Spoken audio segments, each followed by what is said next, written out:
in our service where we can lift up our prayer concerns and our praises to God. And so, corporately. So if you will, raise up what you have to pray about, and we'll pray together.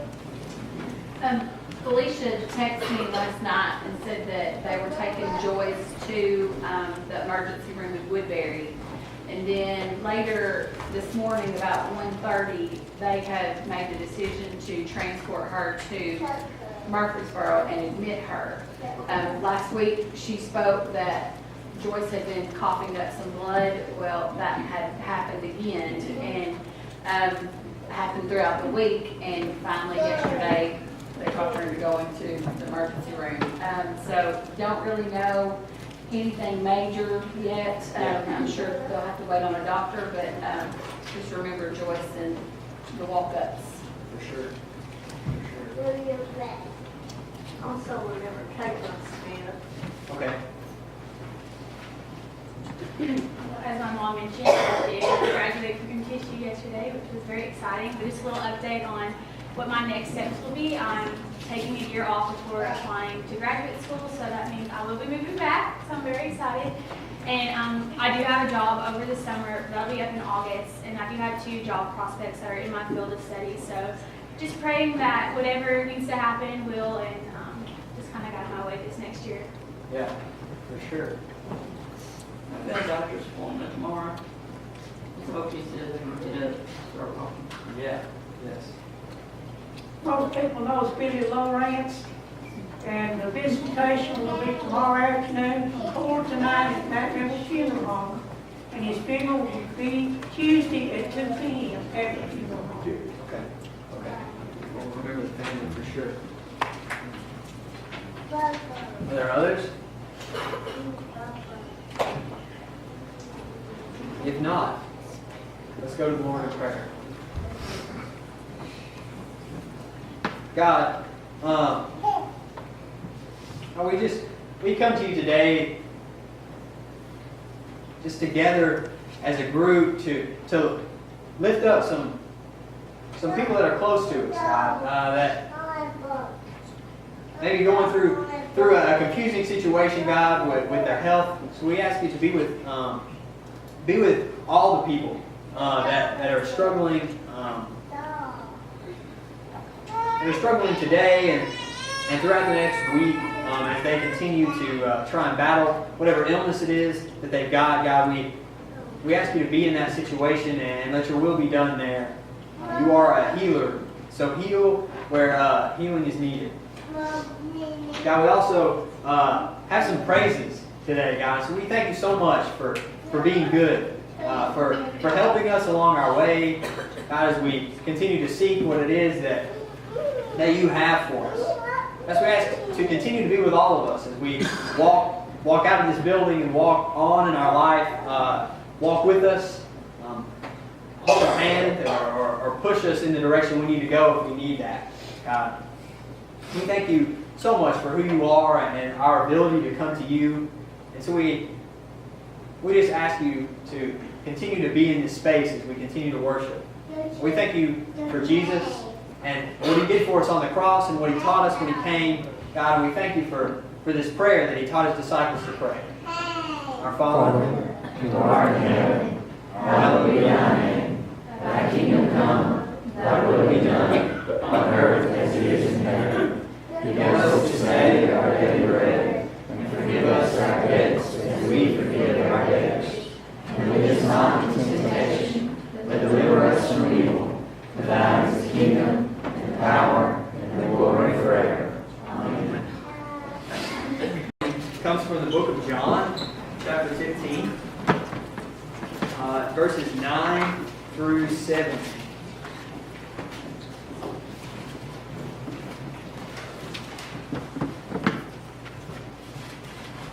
Hear the word of God. As the Father has loved me, so have I loved you. Now remain in my love. If you keep my commands, you will remain in my love, just as I have kept my Father's commands and remain in his love. I have told you this so that my joy may be in you and that your joy may be complete. My command is this: love each other as I have loved you. Greater love has no one than this, to lay down one's life for one's friends. You are my friends, if you do what I command. I no longer call you servants, because a servant does not know his master's business. Instead, I have called you friends, for everything that I learned from my Father I have made known to you. You did not choose me, but I chose you and appointed you so that you might go and bear fruit that will last. And so, that whatever you ask in my name, the Father will give you. This is my command: love each other. It's the word of God for the people of God. Thanks be to God. So, I don't know if you guys know or not. College obviously ended for some people today, or yesterday, I guess, this past week. I finished up my junior year this year, so I'm pretty moving on up. I'm not graduated yet, but I finished my junior year of college this week, and Friday was the dreaded move-out day. And so Friday at 6 o'clock, they kicked me out of the dorm, said I couldn't live there anymore. And so I had to get all my things kind of packed up together, and it was particularly, it was a pretty sad day for me and my friends, or me and my roommates, I guess.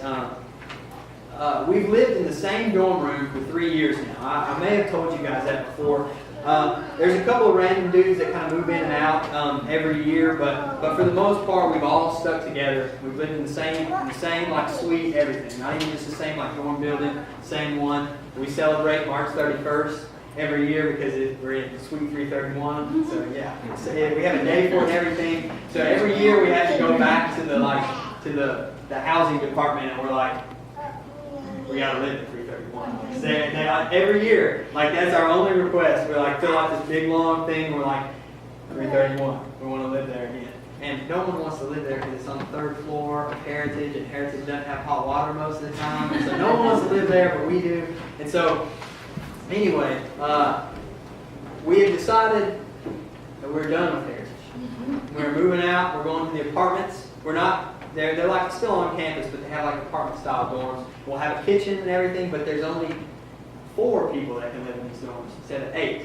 So we're splitting up, and it was a pretty sad day on Friday, like very mournful because we won't be together. And so the last thing that I really wanted to do on Friday was collect all of the things that I own and carry it down 3 flights of stairs and stuff it into my truck so that I could drive home. I didn't really realize what I was doing that day or what I was missing that day, but I was missing a pretty great opportunity. All of my roommates were. We were all so consumed by the amount of times we had to climb the 3 flights of stairs and the amount of things we had to put into boxes that we would then not know where anything was because I have no idea where anything that I own is because it's all in random boxes. So we were so consumed by all these things that we had to do. We didn't take any time to like sit and realize that we were never going to be in this room again with one another. And I know it sounds silly, it's just a dorm room, but it's been special to us. It's been a part of our lives for the last 3 years. We did have some fun, like packing up and poking fun at one another, but the time really could have been special, and it could have been spent hanging out and helping one another pack instead of like grumbling under our breath about how much we had to do and all these things we had to get out. So Friday was the last time that we would all be in Suite 331 with each other. And I personally missed my chance to show these guys how much I cared about them and just all because I was in a rush to get home to really do nothing once I got there. There's a lot that can be said about our scripture lesson this morning. It says a lot without me really having to do anything or say anything. This scripture is actually surrounded by some really important texts, some of the most powerful words, in my opinion, in the entire Bible. I'd like to give you guys a little context, I guess, and maybe stretch your brain just a little bit. You may know some of these things, but I have recently taken a class. I've talked about it before, the Gospels.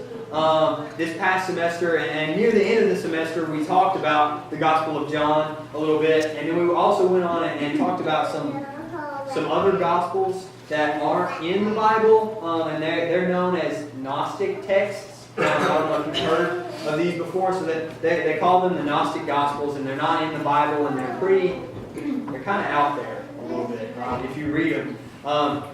So Gnostic is derived from the Greek word gnosis, which means knowledge. Okay, and so you see Christians they didn't really go around and call themselves Gnostics. They weren't like, "Hi, my name is Wyatt, and I'm a Gnostic Christian." They didn't say that, but they were known in the church. There were people that were known as Gnostic Christians, and they believed that God had given them a special knowledge about life itself, about our world, like the material world, and also the spiritual world. They believed they had some sort of secret knowledge that God had given them. And so I'm going to kind of tell you what that is in a nutshell. It's pretty much that all material things were bad, and then all spiritual things were good. Okay? And so anything that was like of this world, including us and our bodies, anything we could come into contact, like everything. So Gnostics were known to like be stripped down and pretty much nothing, and they would live in the woods and stuff, and they would deal with the material world as little as possible. They were weird people. So anything that was of our world was bad, and it was covered in sin and darkness. While we are all fallen creatures in need of God's grace, the Gnostic Christians, they were, like I said, they were pretty out there in their beliefs. They also elevated the spiritual so high that they kind of twisted their idea of who God is a little bit into two different gods that could be worshipped, and they were kind of the same God, but they were different at the same time. So there was the God who created the material world, who they called the Demiurge, and the Demiurge was bad because all material things are bad. And then there was the God that they called All. That was it. So just like All. And this God was ruler of the spiritual, and this God, of course, was good because all things spiritual are good. And so that is like pretty much, that's all I know about Gnosticism. They're weird, and they have two gods. While some things they believe kind of lined up with Orthodox Christianity of the time, there weren't that many. And so, for the most part, most Gnostics were not really accepted in the Christian church, or their beliefs weren't accepted in the Christian church, and that's why all of their texts aren't in the canon or anything like that. So I've told you all these things to say that John, the author of our text this morning, has some points in his Gospels that lots of people kind of accuse him of being a Gnostic himself. And this scripture is part of it. The first part of John 15, we can kind of see that weird, like spiritual is above everything else type thing. I'm going to explain in a second, but I'm going to read the first part of John chapter 15, just verses 5 through 8. It says, "I am the vine, you are the branches. If you remain in me and I in you, you will bear much fruit. Apart from me, you can do nothing. If you do not remain in me, you are like a branch that is thrown away and withers. Such branches are picked up, thrown into the fire, and burned. If you remain in me, and my words remain in you, ask whatever you wish, and it will be done for you. This is to my Father's glory, that you bear much fruit, showing yourselves to be my disciples." So while I 100% agree with what John writes here, there have been a lot of scholars that bash him for putting too much emphasis on the spiritual parts of Jesus. More of like his language in this spot, in this scripture. If you remain in me, if your spirit remains in my spirit, you can bear much fruit. Right? So without the Spirit of God, we can do nothing. But it doesn't really tell us how, if that's the only part that John gave us, it wouldn't really tell us how to do that. We would have to have this secret knowledge of Jesus' Spirit. But he goes on to tell us about what really the secret is to remaining in God, right? He does that in our scripture lesson this morning, and he makes it pretty personal, I believe. Jesus says, "If you keep my commands, you will remain in my love, just as I have kept my Father's command and remain in his love. And then he goes on to say that really what that one single commandment is. Love each other as I have loved you. I believe that we all, as Christians and as people, get so caught up in trying to pack and move all of our junk and all of our things that we've got going on, to really take a minute and decide to love on one another. Whether it be here in this church or out in the world, I know that I can get very self-consumed in what I've got going on. We get too caught up maybe in what this person thinks and what he said to me and the way that she dresses, where maybe this person is from town. We focus on the past of people around us, and we get so caught up in what other people believe or what we believe in the ways that those things differ, to remember that there is just one commandment that rules over them all. Love each other. And if we have to, love each other so much that we would die for them. I say that all our differences and problems would probably go away if this is what we focus on instead of our own mess that we got to carry down 3 flights of stairs. Jesus goes on, and I think he says in this scripture, he changes who we are as people. Before Jesus, we were called to be servants to the Lord. We were supposed to do his bidding, follow his rules and his laws, sacrifice the sheep, go to the synagogue to pray, remember the Sabbath, keep it holy. Here, though, Jesus calls us his friends. We're his friends because we know all that he does. We have all the information, and we've been equipped to fulfill our call, which is really to follow Christ and to live like him, to be Christ-like. Jesus continues to change the ways that people believe, to change our way of thinking. He says that we did not choose him, but he chose us. We've been handpicked to be Christ in this world, each and every one of us. We've been anointed, and whether we believe it or not, whether we accept it or not, we have really got no choice in the matter anymore. We were chosen. We were chosen to live differently, to love unconditionally, and to spread the news of the gospel to whoever wants it. We've been chosen as followers of Christ, and we have one mission: to love each other. It doesn't matter, you guys. It doesn't matter how much we know, where we came from, who we're friends with. God has a plan for us, and I believe that plan is it's going down whether we want it to or not. Whether we decide to be a part of it or not. At some point, we'll either begin to follow God where he leads, or he's going to drag us through the mud and the dirt until we decide to just love each other. Until we decide that it isn't our decision whether or not we get to follow God where he calls us, because we're chosen. We were chosen as God's people. Jesus does live within us. He tugs on our hearts every day in a direction that he's leading. And sometimes we get in the way. I think you guys may have heard a sermon about that recently. No matter how hard we try to run from God, he's always there. Because, as the Gnostics will tell us, he is all. He is in all. He works in all. And he's around us all the time. So today, take a look at yourself and find out and decide where it is that you're turning from God. Find that person that you can't seem to love. Decide that you're going to love them tomorrow. Find that group that you don't think belongs and take a minute to forget about the stuff that's getting in the way.